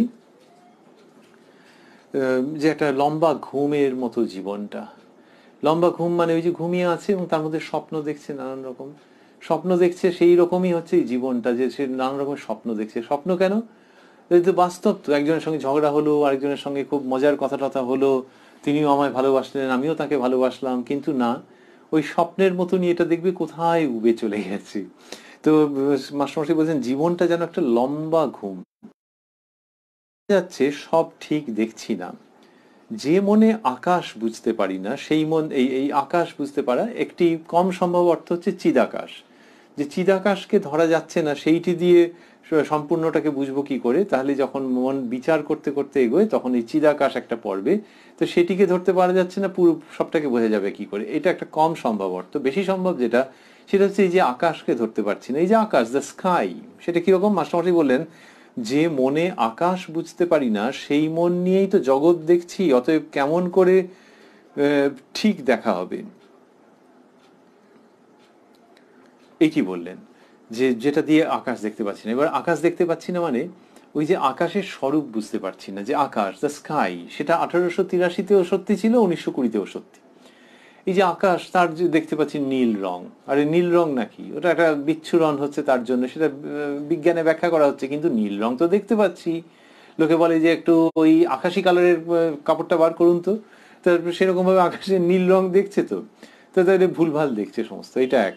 দুই হচ্ছে যে আকাশ মানে কতটা, ওই যে ওই যে ওই যে ওই আকাশ বলে, হ্যাঁ ঠিক আছে বুঝলাম, ওই যে মানে কত কিলোমিটার, বলে ও অনেক কিলোমিটার, তবু এটা বলুন না যে একের পরে কতগুলো শূন্য দেবো, দিয়ে কত কিলোমিটার, তখন দেখা যাবে যে কোথাও থামা যাবে না। থামা যাবে না কেন? ওই মাথার উপরে আকাশ যে সেটা কত অবধি চলে গেছে, অনন্ত অবধি চলে গেছে। তাহলে অনন্ত অবধি চলে গেলে সেই সমস্তটা মিলে তো জগৎ। আমরা যখন বোঝানোর চেষ্টা করি যে সমস্তটা মিলে তো জগৎ, তার মানে একটা কোথাও বদ্ধ আছে, একটা ফুটবলের মতো, একটা কোনো আকারের মতো, যে এইখানটা যে শেষ হয়ে গেল। কিন্তু যদি বলি অনন্তে গিয়ে শেষ হলো, তাহলে তো মহা মুশকিলের কথা, যে তাহলে তো আর কোনো আকার টাকার কিছু বুঝতে, সব কিরকম গোলমাল হয়ে যাচ্ছে। ইনফিনিটি বা অনন্ত বলতে বেশ সুবিধে, কিন্তু তাকে কি ধারণায় আনা যাচ্ছে? তো মাস্টারমশাই বলছেন যে মনে আকাশ বুঝতে পারি না, সেই মন নিয়েই তো জগৎ দেখছি। তাহলে একটা উপাদান আকাশ, তাকেই বুঝতে পারলাম না, সেই মন নিয়েই তো জগৎ দেখছি, অতএব কেমন করে ঠিক দেখা হবে। ঠাকুর আর এক রকম আছে। আকাশকে আমরা ঠিক দেখছি না, বোধ হয় যেন মাটিতে লোটাচ্ছে। তেমনি কেমন করে মানুষ ঠিক দেখবে, ভিতরে বিকার। এই যে মাটিতে লোটাচ্ছে, মানে মাটিতে লোটাচ্ছে আবার আরেকটা জায়গা থেকে, যে একটা ধুধু মাঠ যদি দেখতে পাওয়া যায়, তাহলে মাঠের শেষটা কোথায় গিয়ে আকাশে মিলিয়ে গেল। আসলে বলা হয় যে দুটো সমান্তরাল সরলরেখা অনন্তে মিশে যায়, কতকটা সেই রকম, যে মাটির শেষটা মানে একটা বিরাট মাঠ, এদিকে দাঁড়িয়ে ওই দিকটা দেখতে পাওয়া যাচ্ছে না। সমুদ্র যেরকম হয়, যে ওই গিয়ে আকাশে আকাশ আর সমুদ্র মিশে গেল, দৃষ্টি বিভ্রম। তো ওই যখন মাটির সঙ্গে মিশে যাচ্ছে সেইটাকে শ্রীরামকৃষ্ণ বলছেন, সেটিকে বলছেন আকাশকে আমরা ঠিক দেখছি না, বোধ হয় যেন মাটিতে লোটাচ্ছে, মানে মনে হয় যেন মাটিতে লুটিয়ে পড়লো, মাটির সঙ্গে মিশে গেল। তেমনি কেমন করে মানুষ ঠিক দেখবে? ভিতরে বিকার। ভিতরে বিকার মানে ওই দেখবার যন্ত্রটা ঠিক মতো নেই, বা সেটা ঠিক মতো তৈরি হয়নি। ভিতরে বিকার কথাটির মানে এই যে যখন ওই তোমার দেখা আর বলো না, আকাশ গিয়ে মাটিতে লুটুচ্ছে, এরকম যেন মাটিতে লোটাচ্ছে এরকম যদি মনে হয়, সেই দিয়ে আবার তুমি মানুষকে বুঝবে, তাহলে এগুলো সব হচ্ছে না। তার মানে মায়ার প্রসঙ্গ চলছে। এই বিকার কথাটি যেই বলেছেন, তারপরেই কি ঘটছে মাস্টারমশাই লিখছেন, ঠাকুর মধুর কণ্ঠে গাহিতেছেন বিকার ও তাহার ধন্বন্তরী। একই বিকার শঙ্করী, কৃপা চরণ তরি পেলে ধন্বন্তরী। তো এই গান বলছেন একই বিকার শঙ্করী, তাহলে মায়ের কাছে এই নিবেদন যে একই অদ্ভুত বিকারের মধ্যে তুমি ফেলে রেখেছো। তার মানে সোজা কথায় ওই ভুবন মোহিনী মায়া, যেটিকে ঠাকুর শ্রীরামকৃষ্ণ এরকমভাবে ব্যাখ্যা করছেন, যে সেই ভুবন মোহিনী মায়া, সেটিতে অবাক হয়ে যাচ্ছেন, অসহায় বোধ করছেন। ওর মধ্যে একটা অবাক হওয়ার জায়গা আছে যে এরকম ম্যাসিভ স্কেলে তুমি করতে পারছো। যখন ম্যাজিশিয়ান ম্যাজিক দেখাচ্ছেন তখন কি হচ্ছে, একটা অডিটোরিয়ামের মধ্যে, একটা হলের মধ্যে, কি একটা সীমিত সংখ্যক মানুষের মধ্যে, আবার বাইরেও হচ্ছে, বাইরের রাস্তাতেও ম্যাজিক দেখানো হচ্ছে, কিন্তু সেটাও একটা সবসময় সীমিত সংখ্যক মানুষের মধ্যে হয়। আর যদি হয় যে প্রচুর লোক, একটা শহরের সমস্ত লোককে ম্যাজিক দেখানো যাবে, তা বলে একে আবার সম্ভব নাকি? আমাকেই দেখতে পাবে না তো ম্যাজিক আর কি, কিছুই তো দেখতে পাবে না শহরের সমস্ত লোককে। কিন্তু পৃথিবীর সমস্ত লোককে মায়া মুগ্ধ করে রেখেছেন। একই মায়া শঙ্করী, গানের মধ্যে সেই কথাটি আসে, একই বিকার শঙ্করী, যে সকলের মধ্যে ওই বিকার, ওই মায়ার প্রভাব তিনি করে রেখে দিয়েছেন। সেটি মায়ের কাছে এইরকম বিস্ময় মিশ্রিত মিশ্রিত একটা অসহায় অবস্থা নিবেদন করছেন। তো একই বিকার শঙ্করী। তারপর শ্রীরামকৃষ্ণ এই গানের চরণটি উচ্চারণ করার পর বলছেন, বিকার বই কি, দেখো না সংসারীরা কোদল করে, কি লয়ে যে কোদল করে তার ঠিক নাই। কোদল কেমন, তোর অমুক হোক, তোর অমুক করি, কত চেঁচামেচি, কত গালাগাল। তো এইরকম বলছেন। তা এইটি শ্রীরামকৃষ্ণ বলছেন যে বিকার, ভেতরে কি বলো দেখিনি, মানে কেমন একটা হয়ে আছে। দেখো না সংসারীরা কোদল করে, মানে ঝগড়া, কোদল, তো সেইখানেতে তারা করছেন। এবং বলছেন কি নিয়ে যে করে তার ঠিক নাই। সত্যি সত্যি দেখা যায় যে একটা জিনিস নিয়ে শুরু হলো, সেখান থেকে অন্যদিকে চলে গেল। এবং কেন যে একটা সামান্য ব্যাপার নিয়ে কোথায় তার আঘাত লাগছে, ওরে বাপরে বাপ, সেই নিয়ে কি রকম। আর কোদল কেমন, তোর অমুক হোক, তোর অমুক করি, তা তার মানে সে তো করবার সাধ্য নেই। কিন্তু এই যে বলেছে, তখন বলছে তুই আমার এইটা বললি, তোর অমুক হবে, এই চললো তার অনেকক্ষণ ধরে। দুজনের কারোরই ওই ক্ষতিটা করবার সামর্থ্য নেই। তা শ্রীরামকৃষ্ণ বলছে এটা মনের বিকার। সে যদি ক্ষমতা থাকতো আর বলতো তবু নয় একরকম, ক্ষমতা নেই, কিন্তু দুনিয়ার সবচেয়ে খারাপ খারাপ অভিশাপ দিয়ে যাচ্ছে কন্টিনিউয়াসলি। তো বললেন যে এইরকম তাদের অবস্থা। তারপরে মাস্টারমশাই নিজের কথা লিখছেন, মণি, কিশোরীকে বলেছিলাম খালি বাক্সের ভিতর কিছু নাই, অথচ দুইজনে টানাটানি করছে টাকা আছে বলে। তা তিনি এরকম মায়ার স্বরূপের কথা বলছেন। বলে তারপর বলছেন, আচ্ছা দেহটাই তো যত অনর্থের কারণ, ওইসব দেখে জ্ঞানীরা ভাবে খোলস ছাড়লে বাঁচি। দেহ বুদ্ধির জন্যই হচ্ছে, সুতরাং দেহ চলে গেলে জ্ঞানী ভাবছেন যে এই সমস্ত, তার মানে তার ভেতরে যখন বস্তু তৈরি হয়ে যাচ্ছে তখন তিনি দেখছেন দেহ আবার এই জগতের দিকে নিয়ে আসছে, আসক্তি, লোকমান্য নানান রকম হচ্ছে। বলা হয় বডি মাইন্ড কমপ্লেক্স। মনটা দেহের সঙ্গে যুক্ত হয়েছিল, কিন্তু সেই সংস্কার কাটিয়ে উঠতে উঠতেও দেখছেন যে দেহ আবার টানছে, দেহ বুদ্ধি আবার টানছে। তো মাস্টারমশাই বলছেন যে এইসব দেখে জ্ঞানীরা ভাবে খোলস ছাড়লে বাঁচি। তারপরে তৃতীয় বন্ধনীর মধ্যে লিখছেন, থার্ড ব্র্যাকেটের মধ্যে লিখছেন, ঠাকুর কালীঘরে যাইতেছেন। ঠাকুর, এবারে শ্রীরামকৃষ্ণ কথা বলছেন, ঠাকুর কেন? ওই যে মাস্টারমশাই ওরম বলেছেন খোলস চলে যাওয়ার কথা, এবারে বলছেন ঠাকুর। ঠাকুর শ্রীরামকৃষ্ণ বলছেন, মাস্টারমশাই লিখছেন, ঠাকুর কেন? এই সংসার ধোঁকার টাটি আবার মজার কুটিও বলেছে, দেহ থাকলেই বা সংসার মজার কুটি তো হতে পারে। মণি, নিরবচ্ছিন্ন আনন্দ কোথায়? ঠাকুর, হাঁ তা বটে। বলে আরো প্রসঙ্গ চলছে। এইবারে এইখানে দাঁড়িয়ে আমরা ভাবছি যে এই যে কথাগুলি বলছেন মাস্টারমশাই, খুব মানে আছে, তার গূঢ় অর্থ আছে। ওই দেহ ধারণের বিড়ম্বনা সেটির প্রসঙ্গ বলেছেন, তখন ঠাকুর শ্রীরামকৃষ্ণ বলছেন এই সংসার ধোঁকারটাটি আবার মজার কুটিও বলেছে। রামপ্রসাদের গানের মধ্যে রয়েছে, রামপ্রসাদ সেন মহাশয়ের গানের মধ্যে রয়েছে যে এই সংসার ধোঁকারটাটি। তো তার গানকে নকল করে প্যারোডি করেছিলেন একজন, যে এই সংসার মজার কুটি।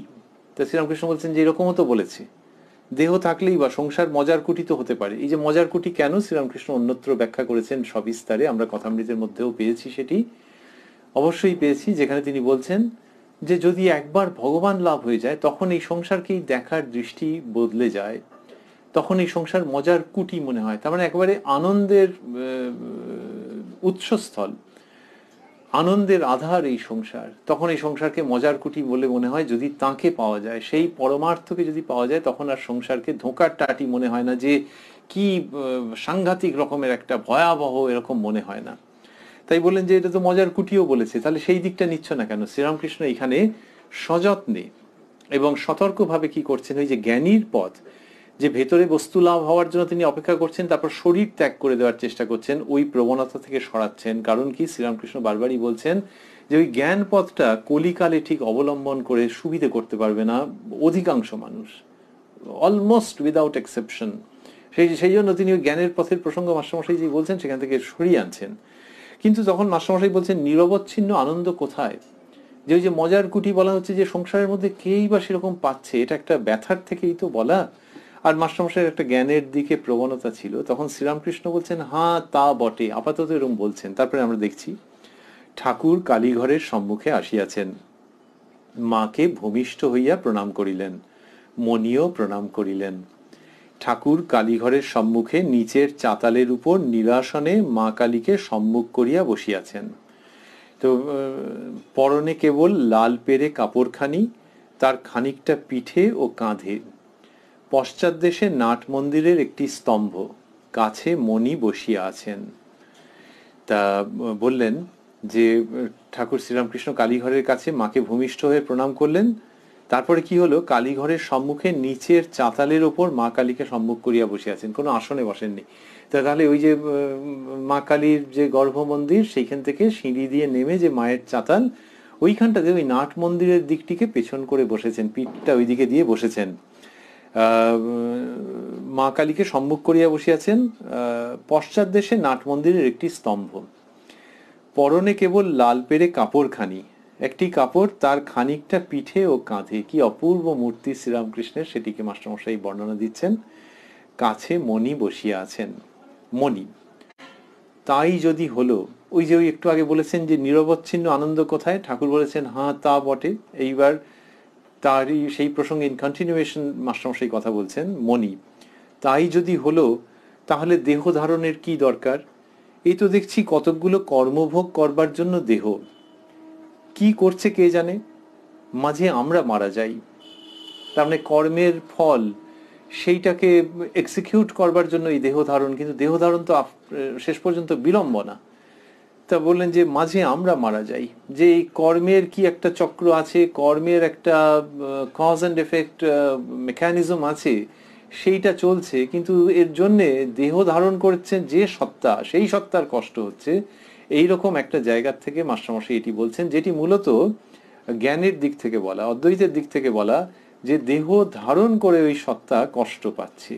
অদ্বৈতের দিক থেকে কষ্ট নেই, কিন্তু ওই যে দেহ ধারণ করছে ওই সত্তা, তো এইটি যখন বলা হচ্ছে অদ্বৈতের গন্ধ আসছে, আর তার মধ্যে এই দ্বৈত ভাবাত্মক ভাবটি, যে এই দেহ ধারণ করার ফলে এই কষ্ট টষ্ট হচ্ছে, ফলে এগুলো কর্মফলের জন্য হচ্ছে, দেহ ধারণটা এই বিড়ম্বনা এই জায়গাতে চলে আসছে। ঠাকুর বলছেন ছোলা ২০ ঠাকুরে পড়লেও ছোলা গাছই হয়। তার মানে হচ্ছে যে ভেতরে সম্ভাবনা থাকলে সেটি পরিস্ফুট হবেই। তাহলে ২০ ঠাকুরে পড়লে, তার মানে যে দেহ ধারণ করেছে, কিন্তু যখন ভেতরে তো সেই ঐশ্বরিক সম্ভাবনা রয়েছে, সেটির বিকাশ হবেই। ঠাকুর শ্রীরামকৃষ্ণ এরকম অল্প ইঙ্গিতে বললেন, কিন্তু মাস্টারমশাই তার নিজের জায়গাতেই স্থিত থাকছেন। তিনি বলছেন লিখছেন মণি, তাহলেও অষ্টবন্ধন তো আছে। ঠাকুর অষ্টবন্ধন নয়, অষ্টপাশ, মানে যেভাবে বলা হয় সেটি, তা থাকলেই বা তাঁর কৃপা হলে এক মুহূর্তে অষ্টপাশ চলে যেতে পারে। কিরকম জানো? যেমন 1000 বৎসরের অন্ধকার ঘর আলো লয়ে এলে এক্ষণে অন্ধকার পালিয়ে যায়। আলো লয়ে এলে এক্ষণে অন্ধকার পালিয়ে যায়, একটু একটু করে যায় না। ভেলকিবাজি করে করে দেখেছ? অনেক গেরো দেওয়া দড়ি এক ধার একটা জায়গায় বাঁধে, আর এক ধার নিজের হাতে ধরে, ধরে দড়িটাকে দুই একবার নাড়া দেয়, নাড়াও দেওয়া, আর সব গেরোও খুলে যাওয়া। কিন্তু অন্য লোকে সেই গেরো প্রাণপণ চেষ্টা করেও খুলতে পারে নাই। গুরুর কৃপা হলে সব গেরো এক মুহূর্তে খুলে যায়। এইবার শ্রীরামকৃষ্ণ, আমরা যদি একটু আমাদের হালকা ভাষা ব্যবহার করি, ইন ফুল ফর্ম, মাস্টারমশাই এইসব বলে যাচ্ছিলেন যে দেহধারণ মানে বিড়ম্বনা, এই সমস্ত প্রসঙ্গ বলছিলেন। এইবার ঠাকুর পুরোপুরি এই জগতে নিয়ে এলেন, ভক্তির দিকে নিয়ে এলেন, গুরুর প্রসঙ্গে নিয়ে এলেন, এবং এই রক্ত মাংসের জগতে অনির্বচনীয় ঐশ্বরিক পরমানন্দ লাভের অসামান্য সংবাদে নিয়ে এলেন। নিয়ে এসে বলছেন যে ওই অষ্টপাশের কথা বলেই বলেন ও সমস্ত খুলে যেতে পারে গুরুর ইচ্ছায়। আর রোপ ট্রিক বলা হয় যে দড়ির খেলা, ভারতবর্ষে এশিয়ার বিভিন্ন জায়গায় বাইরেও খুব প্রচলিত, যে দড়ি গেট দিয়ে দিয়েছে, দিয়ে বলছে নিন আপনারা খুলুন। সে নানান রকম চেষ্টা করছে বিভিন্ন লোক, এবং কিছুতেই খুলতে পারছে না। সে কি সাংঘাতিক ব্যাপার। বলে হলো তো, এবার দিন। বলে একটা দিক ধরে নাড়লো, শর্ট করে সমস্যাটা খুলে গেল। তো এই যে রোপ ট্রিক, সেটির কথা শ্রীরামকৃষ্ণ উল্লেখ করছেন, করে কি বলছেন যে ভেলকিবাজি করে দেখেছো? অনেক গেরো দেওয়া দড়ি এক ধার একটা জায়গায় বাঁধে, আরেক ধার নিজের হাতে ধরে, ধরে দড়িটিকে দু একবার নাড়া দেয়, নাড়াও দেওয়া, আর সব গেরোও খুলে যাওয়া। কিন্তু অন্য লোকে সেই গেরো প্রাণপণ চেষ্টা করেও খুলতে পারে নাই। গুরুর কৃপা হলে সব গেরো এক মুহূর্তে খুলে যায়। তাহলে গুরুর কৃপায় সমস্ত বন্ধন মোচন হয়। বিদ্যতে হৃদয় গ্রন্থি সিদ্ধান্তি সর্ব সংশয়া। তো সমস্ত হৃদয়ের গ্রন্থি খুলে যায়। শ্রীরামকৃষ্ণ এই অসামান্য আলোকময় সংবাদে নিয়ে আসছেন। আর আলোকের প্রসঙ্গ তিনিই বলছেন। কি বলছেন? যে কিরকম জানো? যেমন 1000 বৎসরের অন্ধকার ঘর, অর্থাৎ ওই মাস্টারমশাইয়ের কথার মধ্যে ছিল তো যে এ দেখছি মাঝে আমরা মারা যাই মানে জীবের কষ্টভোগ, বলে কষ্টভোগ, কিন্তু যখন হয়ে যাওয়ার তখন সে আনন্দ কি অনির্বচনীয়, কি অসামান্য। যে যেমন 1000 বৎসর, কি যেমন 1000 বৎসরের অন্ধকার ঘর আলো ক্ষণে অন্ধকার পালিয়ে যায়, এক্ষণে অন্ধকার পালিয়ে যায়। শ্রীরামকৃষ্ণ অন্যত্র বলছেন যে একটু একটু করে কি আলো হবে, একসঙ্গে হয়ে যায়, তেমনি এইটিও। তাহলে ওই দেহ চলে গেলে মুক্তি, এই জ্ঞান পথ শুনতেই কেমন লাগে, ইট সাউন্ডস রাদার টর্চারাস। আর হচ্ছে কলিকালের পক্ষে ওটি নয়, ওটি একটি মার্গ, ভ্যালিড ভায়াবল পাথ, কিন্তু কলিকালের পক্ষে নয়, এটি অনেকবার বলেছেন। আর কলিকালের পক্ষে যে ভক্তিযোগের কথা বলছেন সেখানে যে my friend, my son or my daughter, no regret, যা যা হয়েছে হয়েছে, গুরুর কৃপা হলে সেই সচ্চিদানন্দই গুরু রূপে আবির্ভূত হন। এই যে শ্রীরামকৃষ্ণ বলছেন, কি সুন্দর একটা যুক্তির মধ্যে দিয়ে সমস্তটা অসামান্য মাধুর্যের সঙ্গে পরিবেশন করা। সত্য, যুক্তি এবং মাধুর্যের অপূর্ব সহাবস্থান শ্রীরামকৃষ্ণের কথামৃতের মধ্যে। সেখানে তিনি বলেছেন যে সচ্চিদানন্দই গুরুরূপে আসেন, প্রার্থনা করলে তিনি গুরুরূপে এসে দেখা দেন সাধক বা সাধিকার কাছে। এবং সেই গুরু এসে কি করেন, যে ওই যে বললে না যে কষ্ট টষ্ট হয় 1000 বছরের, তার মানে কত জন্মের সেই যে দুর্গতি সমস্ত চলে যায়। 1000 বছরের অন্ধকার ঘর সেটা মুহূর্তের মধ্যে আলো হয়ে যায়। দুর্গতি চলে যায় মানে এই লোকটা সুস্বাস্থ্যের অধিকারী হয়ে যায়, অমর হয়ে যায়, তা নয়। মনের দিক থেকে বন্ধন মুক্ত হয়ে যায়, এবং বন্ধন মুক্ত হয়ে গেলে কেউ কোনোভাবে তাকে দুঃখ দিতে পারে না। সেই যে মুক্তি, ভক্তি পথের যে মুক্তি, ইষ্টের সঙ্গে এক হয়ে যাওয়া, সেই পরম প্রাপ্তি, সেটির কথা শ্রীরামকৃষ্ণ বলছেন যে এই তো ভক্তি পথে এটি হয়। এবং এটি বললেন যে গুরুর কৃপা হলে এক মুহূর্তে অষ্টপাশ চলে যেতে পারে। এটি যে ভক্তিপথ সেটি আলাদা করে তিনি উল্লেখ করছেন না, কিন্তু যেখানে কিনা ওই দেহ ধারণের সঙ্গে বিড়ম্বনা ওই কথাটিতে বারবার করে আসছেন, এবং ওই কর্মফলের যে জটিলতা এবং তার জন্য যে অসহায় এবং যে অসহায়তা এবং দীর্ঘশ্বাস, সেইটাকে যখন তিনি প্রতিরোধ করছেন, কাউন্টার করছেন, তখন বোঝাই যায় যে গুরুর প্রসঙ্গে এসে তিনি আসলে দ্বৈত ভাবের দিকে আনছেন। যে এই জগৎ, এই সংসার, হ্যাঁ সংসারে বিড়ম্বনা আছে, কষ্ট আছে, সেইটা দিয়েই তো লোকে বিচার করে, তার মধ্যে বৈরাগ্যের ভাব উৎপন্ন হয়। আর তখন সেই তার কাছে প্রার্থনা করা, তিনি মানুষ গুরুরূপে অবতীর্ণ হন এবং অন্ধকার ঘর, 1000 বছরের অন্ধকার ঘর যদি হয়ে থাকে, তার মধ্যে আলো নিয়ে আসেন, এবং যে কত গেরো যে পড়ে আছে, খুলতে পারোনি তুমি, ওখানে লোকেরা পারেনি, আর এখানে তুমি পারোনি জন্ম জন্মান্তর ধরে, তিনি একেবারে মুহূর্তের মধ্যে সেই সমস্ত গেরো বা বন্ধন খুলে দেন, মুক্তির সুবাতাস বইতে আরম্ভ করে। শ্রীরামকৃষ্ণ এইসব কথা বলছেন, আমাদের শুনতে কি চমৎকার লাগছে। আর ওই যে বললেন তিনি যে প্রসঙ্গ, তার মধ্যে আমরা ভাবছিলাম, একটু আগেও আমরা দেখেছি যে মণি কথাটি এসছে। এই মণি কথাটি যে কি জন্য এসেছে আমরা এইবারেতে একটু ভাবতে ভাবতে শেষ করতে চাইব। যে মাস্টার থেকে মণি, এইটি আমরা দেখেছি যে যেখানে কিনা মাস্টারমশাই কিছু একটা ভূমিকা আছে, সেইখানটাতে তিনি নিজেকে বিশেষভাবে সুপ্ত রেখে দিয়েছেন, গুপ্ত রেখে দিয়েছেন। ভূমিকা তো সর্বত্রই আছে, তিনি রয়েছেন বলেই তো এটি রচিত হচ্ছে, সে তো জানাই আছে। কিন্তু এই যে 26শে সেপ্টেম্বর 1883 প্রসঙ্গ আমরা পড়ছিলাম, এইখানে আমরা দেখতে পাচ্ছি যে মাস্টারমশাই অনেকগুলি কথা বলেছেন, সশ্রদ্ধ ভাবে বলেছেন, কিন্তু ডেফিনিট কিছু ইনপুট ছিল সেইখানে। যেমন তিনি বলেছেন জীবনটা একটা লম্বা ঘুম, এইসব কথা বলেছেন। তারপরে আমরা দেখলাম যে তিনি কিশোরী বাবুকে কি বলেছিলেন, যে খালি বাক্সের ভিতর কিছু নাই, অথচ দুইজনে টানাটানি করছে, এইসব প্রসঙ্গ বলেছেন। এবং তারপরে তিনি যখন ওই বলছেন নিরবচ্ছিন্ন আনন্দ কোথায়, শ্রীরামকৃষ্ণকে এইসব কথা জিজ্ঞাসা করেছেন নিজের মনের শান্তির জন্য, কিন্তু এখানে তো বলেছেন উইথ সাম অথরিটি, তিনি এইগুলো কথাগুলো বলেছেন, পুরুষকার নিয়ে বলেছেন। তারপরে বলেছেন তাই যদি হলো তাহলে দেহ ধারণের কি দরকার। এবং একটা কথায় শ্রীরামকৃষ্ণ সাময়িকভাবে হলেও বলেছিলেন হ্যাঁ তা বটে। এই যে কথা বলছেন মাস্টারমশাই, যে এইরকম জিনিস বলছেন যে তাহলেও অষ্টবন্ধন তো আছে। এই যে শ্রীরামকৃষ্ণের সঙ্গে এইভাবে তিনি যাচ্ছেন, শ্রদ্ধার সঙ্গে সংশয়গুলোকে উপস্থাপন করছেন, যার মধ্যে যুক্তি আছে, এবং উপযুক্ত অধিকারী না হলে এইখান থেকে বেরোতে পারবেন না। এই যে যুক্তি দিয়ে মাস্টারমশাই এটা বলছেন, কে বলছেন না মাস্টার নয়, মণি, এ অন্য লোক হতে পারে। এইখানে মাস্টারমশাই আবার নিজের উপরে যেন আরেক প্রশ্ন আবরণ দিচ্ছেন যে আমি নই। তাহলে এই প্রশ্নগুলো দরকারি, এবং প্রশ্নগুলো কেন দরকারি না শ্রীরামকৃষ্ণ সেগুলিকে কিভাবে বুঝিয়েছেন এবং সেগুলোর কি অপূর্ব নিরসন করে দিয়েছেন, সেই জন্য প্রশ্নগুলো দরকারি। এগুলোকে একেবারে ছেঁটে ফেলেননি তিনি মোটেও, কিন্তু প্রশ্নকর্তা ও মাস্টার একজন, মণি একজন, এই যদি মনে হয় তো হবে। ওই করে মণি নামটি তিনি রেখে দিয়েছেন। তার ছদ্মনাম গ্রহণের এই অপূর্ব, অনুকরণীয়, অসামান্য, অহংকার রহিত শৈলী দেখে আমরা মুগ্ধ হয়ে যাচ্ছি। আর শেষ করবার আগে ভাবছি যে কালকে ঠাকুরের আশীর্বাদে আবারও আমরা মিলিত হতে চাইবো এই কথায় কথায় কথামৃত অনুষ্ঠানে। প্রাণারাম ইউটিউব চ্যানেলে রাত্রি 9টায় আমরা রয়েছি। উদ্বোধন কার্যালয়ে প্রকাশিত যে শ্রী শ্রী রামকৃষ্ণ কথামৃত, তার 281 পৃষ্ঠায় আমরা রয়েছি 26শে সেপ্টেম্বর 1883 প্রসঙ্গে। আর শেষ করতে করতে ভাবছি ওই যে শ্রীরামকৃষ্ণ বলছেন যে তার কৃপা হলে এক মুহূর্তে অষ্টপাশ চলে যেতে পারে। 1000 বছরের অন্ধকার ঘর বলছেন আলো লয়ে এলে এক্ষণে অন্ধকার পালিয়ে যায়।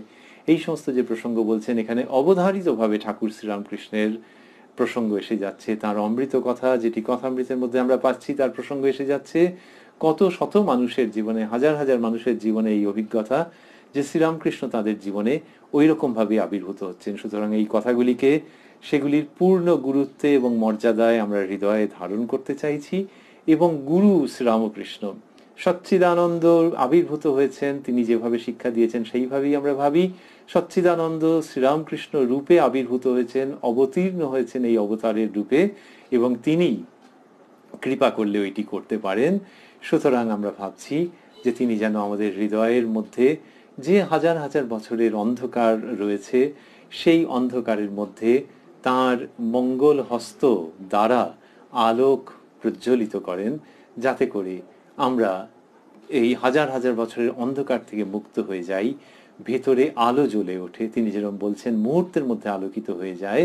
সেই আলোকের দ্বারা কি হবে, আমরা যেন তাঁরই কৃপায় অন্তরটিকে পুরোপুরি দর্শন করতে পারি এবং অন্তরে অবস্থিত হৃদয় দেবতা সেই শ্রীরামকৃষ্ণের পাদপদ্ম দর্শন করে ধন্য হতে পারি।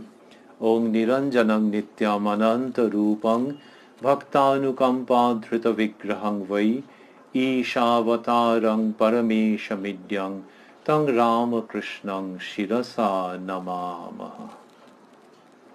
প্রাণারাম প্রাণারাম প্রাণারাম প্রাণারাম প্রাণারাম প্রাণারাম যেন লুকানো নামে তাই মিষ্ট এত তব নাম। প্রাণারাম প্রাণারাম প্রাণারাম প্রাণারাম প্রাণারাম প্রাণ